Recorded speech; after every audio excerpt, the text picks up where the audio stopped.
welcome to Kingdom Life Today. I'm your host, Lynette Dutton, and I hope you're doing fabulous. I've got a phenomenal show for you today, but I want you to stay tuned. Right after this, I'll be right back. We're living the kingdom life. My God keep blessing, yeah, you know that we just chillin', man.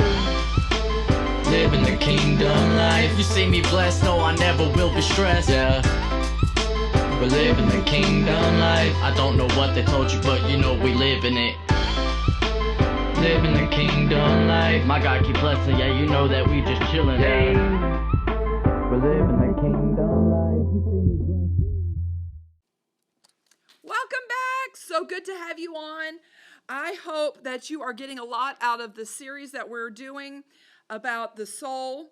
And see, when Jesus comes, when we say yes to God, our spirit is saved. I know some of us did it as a young child and we said, Jesus, come into my heart. Some of us lived a life and then, got saved. So our spirit is saved. That's not a question. When you say yes to Jesus, our spirit is saved, unless you denounced him and walked away from him and kicked him out. He's there. You don't have to check on him, but you do have to have a relationship with him. But the battle is for our soul. So our spirit is saved, our soul is being saved, and our body will yet be saved. So you have the spirit, it's saved. The body is going to be saved, but today the soul is being saved. It's progressing. It's a work in progress. It's something that we have to work on. And Proverbs 11:30, that's where we ended last time, is he that winneth souls is wise. So what is my mission? It's to win your soul. What's your soul, you ask? Okay, so you can write this down. It's your feelings. It's your thinking bank. It's your decision making. What are some of the things that feed into your soul, feed into the feelings, the thinking, the decision making? Your senses. What you taste, what you smell, what you see, what you hear, what you feel. How about a lot will feed into your soul of things that have happened to you, atmospheres you've been into, things that have been playing, things how you were raised. What was normal or abnormal in your life. Anxiety, separation anxiety comes because of having some kind of traumatic disconnect or things that have happened as a child or trauma that happened later in life. And then you get worried about being left, being by yourself, being separated. So everything has a root. And I'll challenge you, even though this is not what we're talking about, is every root of disease can be found because of a spiritual, something that's come against your soul or an attack. Because often, things can be stress-induced. Things can be things that you've been exposed to, toxins, things that you fed yourself. Fed your soul, but fed this natural body. So all of those things come into play. So there's always most disease, and I would be challenged to say all disease, somehow will come down to the spirit or the soul, and it's taking manifest in your body. But we're not teaching on that. We'll save that for another year. And the heart, as a man thinketh in his heart, so is he. So the heart is the subconscious. It is the soul. This is your the center of you, and it causes everything to rotate. So here in 3 John 12, it says, "Beloved, I wish above all things that thou mayest prosper and be in health, even as your soul prospers." This wish, this apostolic wish, is hinged on soul prosperity. "Beloved, I wish above all things that you prosper and that you be in health, even as your soul prospers." So in this scripture, what we're getting down to is, if we start tending to our soul, to our garden, if we start cultivating our soul, our garden, and as it prospers and flourishes, our spirit, our life flourishes. How powerful is that? How powerful is that? The battle is for the soul, because everything is hinged on your soul. Everything is hinged on your soul. So you can look at where you are today. You can look at your finances. You can look at your career, the success, the non-success. You can look at your gifts, your talents, your abilities, and how you've stewarded those. You can look at your health. You can look at your family, your relationships, your house. And you can determine how your soul is doing.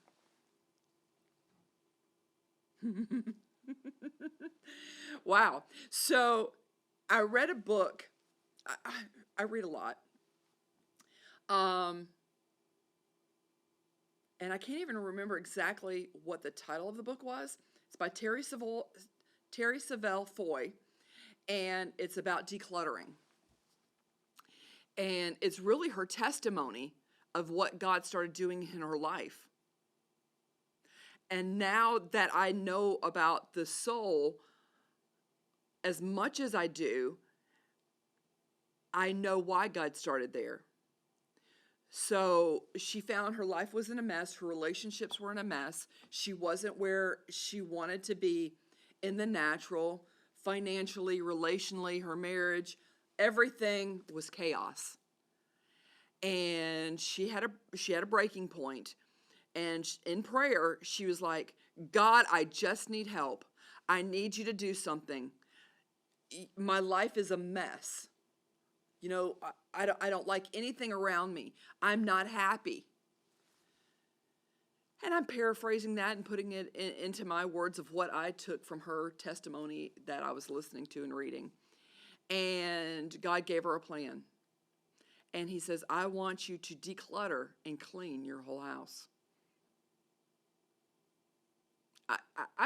I'm in these teachings. I'm pausing purposefully, not because I don't know what to say, not because I don't have a lot to say. I'm pausing because you need to stop and think about it.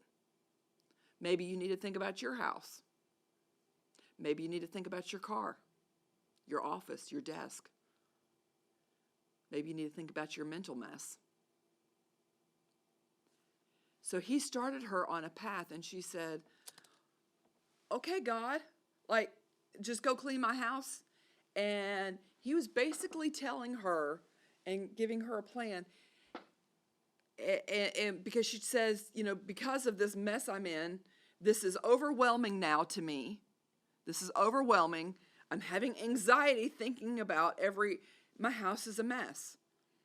And so God is relating to her, your life is a mess because your house is a mess. But I know some of us, it's because it wasn't this just happened this morning. If you come to my house during a conference week, or if I've had recordings back to back, Sometimes on a Sunday morning, like trying to get ready, your closet explodes because the one outfit doesn't work. So, you're kind of tossing clothes. You're trying to eat, but you don't have time to clean up because you had a wardrobe malfunction. You're getting your kids. So it's like a tornado went through your house. This wasn't just that. So God said, start with one thing. Start with the junk drawer. And every day I want you to focus on one area, if it's your whole kitchen, or this week you're doing your whole kitchen and you're doing one thing at a time. And she said, as I started, she says, well, once I got one thing done, I felt better about the next thing, because it was like, I've accomplished something. I'm making progress. I've done something God asked me to do. I've got one thing neat and organized in my life. I know what's happening here. And so as she started doing it, and she said, because of the time, she says, I was watching what I was listening to while I was doing this. And so she was listening to uplifting things and scripture and praise music and stuff. And she says, as the more I got to it, the more I felt better about my life. It was becoming organized. It was becoming clean. It was not a chaos. It was not a disaster. So sometimes you may need to work on something that's natural around you. Maybe it's your closet first. Maybe it's your car first. Maybe it's your office desk. Maybe it's, if it's finances, maybe you need to get in and look at how you're working your bills, your mail, your automated systems. And slowly take things that you know that God is doing in your life. If you know that you are supposed to be prospering, you know that God has made you wealthy, you need to tend to your finances. What do I mean? I mean naturally. You need to go and you need to create systems. You need to clean out files. You need to be organized. You need to go back. You need to get some things right. Because if you're faithful with the small, then will he make you ruler of much. So not only that but then it goes to, what do I think? What do I think about money? How do I treat money? Do I respect money?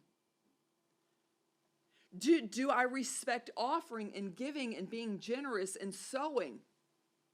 Or do I do it begrudgingly? Am I keeping this covenant just because I know I have to?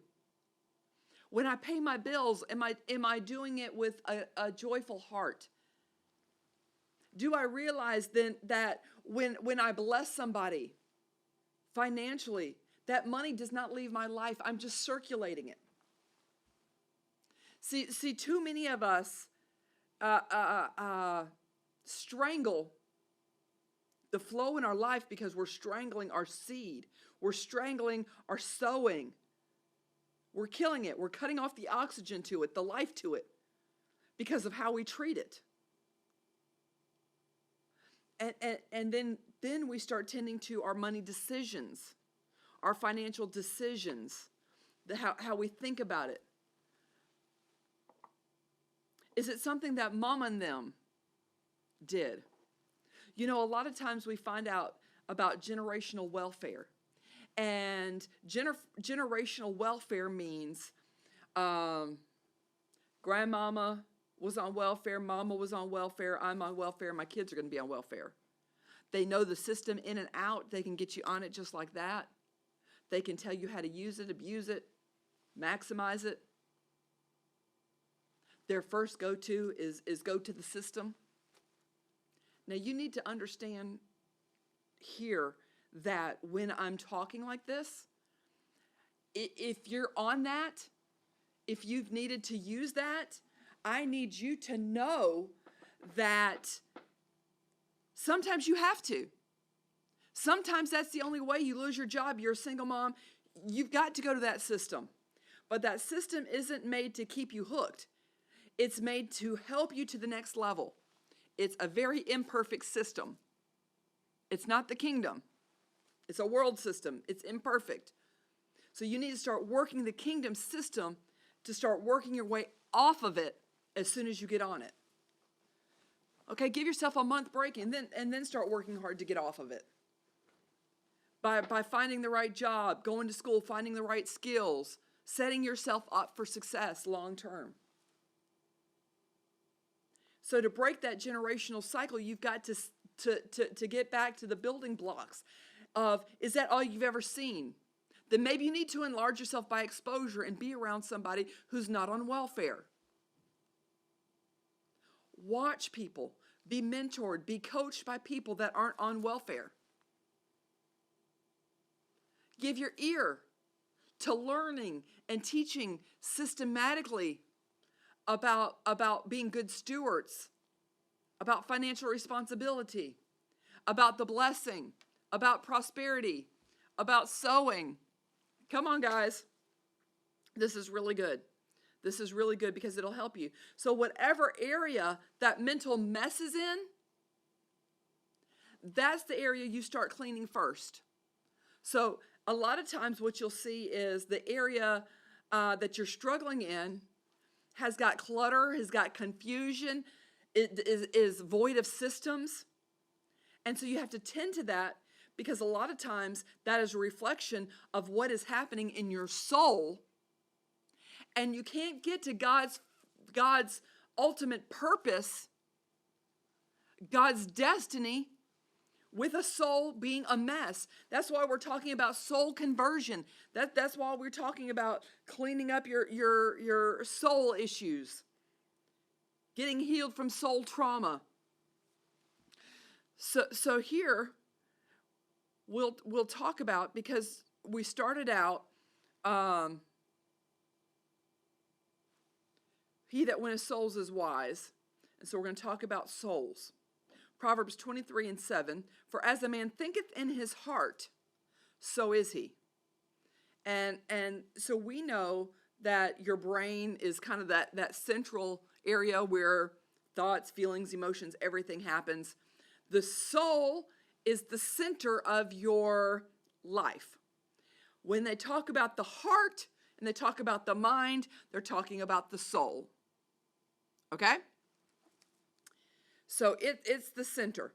So Matthew 12:34 says, O generation of vipers, how can you, being evil, speak good things? For out of the abundance of your heart, the mouth speaks. So to have a soul conversion of thinking, you have to start changing what you're feeding your soul. And that's what makes media so powerful. That's what makes media so powerful. And I don't plan to just sit and talk about media today, but I'm going to give you this clue because, like I said, we're going to be talking about this over a period of time. Music, movies, TV series, social media, news. How many of you turn something on and you just let it play? Maybe classic rock, maybe easy listening, maybe some jazz, maybe the news channels kind of running in the background. Like if you go to the airports, like CNN is everywhere, or, I know during the first of 2020, because that first 2 weeks where they said, okay, there's this breakout, we don't know anything, but we need businesses to close, we need all this stuff to happen, churches close, schools close, we need you to pretty much just stay home. And so a lot of us had the news going, waiting for updates, waiting for information because nobody knew. And that media and the sound clips and the sound bites were on a repeat all the time. Especially the first week, the first days when you're just trying to figure out, oh my God, what's happening? And then at other times, maybe while you're working in the office, you just have some music on because you don't like hearing the clicking of a keyboard, or maybe the person in the cubicle next to you, is flumping their pen. And so you're playing this music. What music are you playing? Is it scripturally based? Is it praise and worship that's scripturally based? Or is it something that puts you in feelings of when you were in high school? And maybe you weren't saved in high school. And so have you realized, okay, so two things here. One, when you have something on repetition, it first goes into your conscious mind. So first of all, you're thinking, yeah, I like this. No, I don't like this. Yeah, I'm turning it. No, I'm not. I'm leaving it on and I'm listening to this. Or I'm putting this one thing on repeat. And so the conscious mind makes that decision. But then after you've repeated it and fed on it for hours, and it's been on autopilot for hours, then it becomes something that's in the subconscious mind. And you don't have much control of what's in the subconscious mind unless you reprogram that subconscious mind. Because often, if you find yourself doing it one day, you find yourself doing it many days.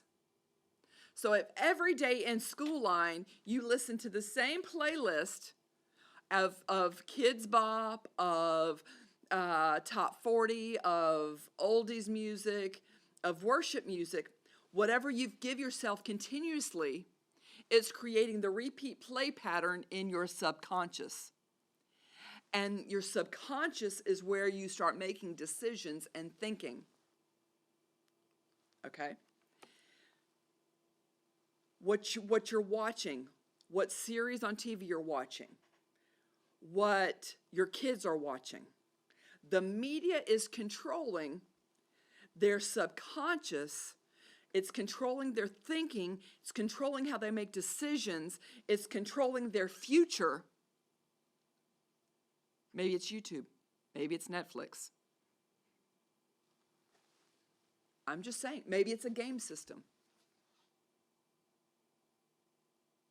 It's controlling because it is feeding your subconscious mind, and it's feeding it more than God is feeding it. I know this isn't popular. I know you're probably wanting to turn me off because I'm being a little bit repetitive. So we have a situation here where somebody says they don't know how it happened, it just happened. They had an affair. They weren't planning an affair. They say it just happened. It's just, I was working with somebody and it just happened. Now, I've never had an affair. My husband's never had an affair, but we've counseled people that have had affairs. And I've had a challenge. It didn't just happen. Because the first time that thought came, you may have brushed it aside or said, nah. But the next time that thought came, you entertained it a little longer. Or you're watching a series, you're watching movies, you're listening to music that's got to do with cheating. It's got to do with lust. It's got to do with adultery or porn. And so you're feeding those things, those desires, those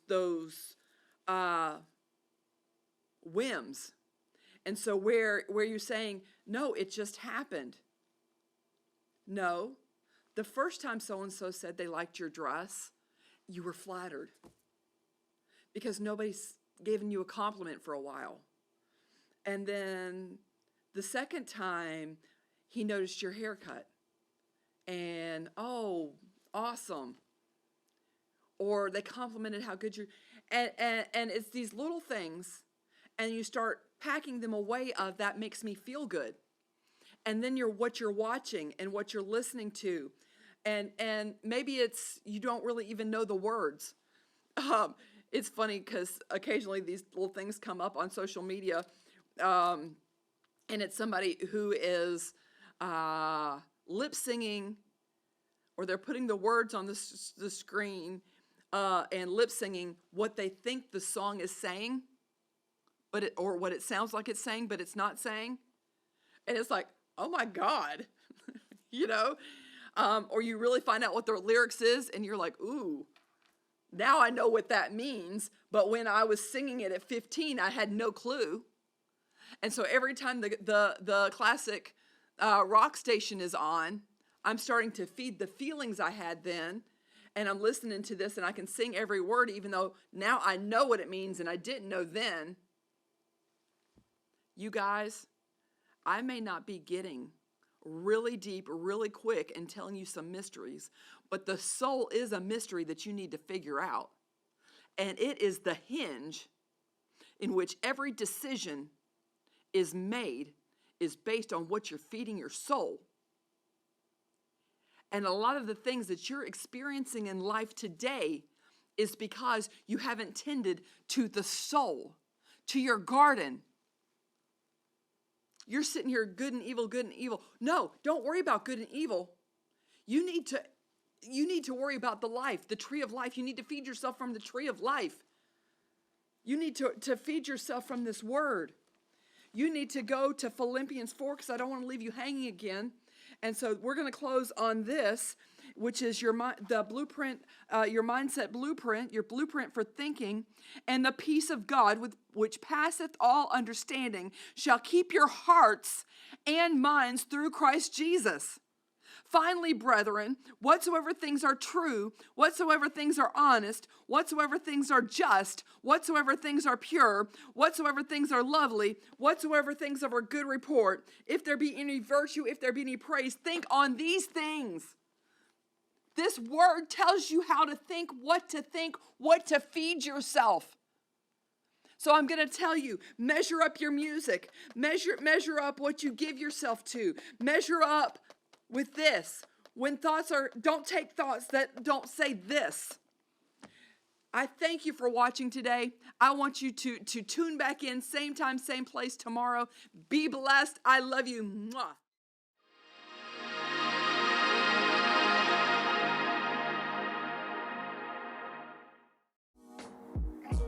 Hi, everybody. Lynette Dutton here, the host of Kingdom Life Today. And I have got so many great nuggets for you to help you live the empowered kingdom life.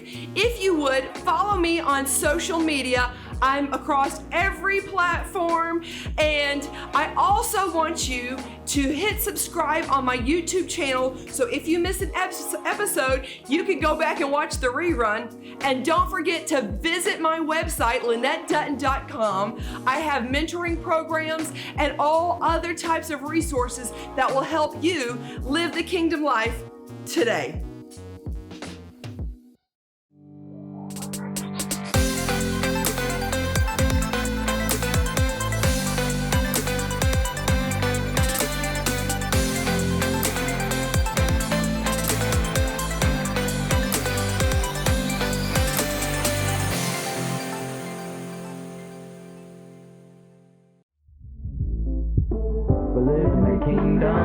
My God keep blessing, yeah, you know that we just chillin', man. Living the kingdom life. You see me blessed, no, I never will be stressed, yeah. We're living the kingdom life. I don't know what they told you, but you know we living it. Living the kingdom life. My God keep blessing, yeah, you know that we just chillin', yeah. We're living the kingdom life. You see me blessed.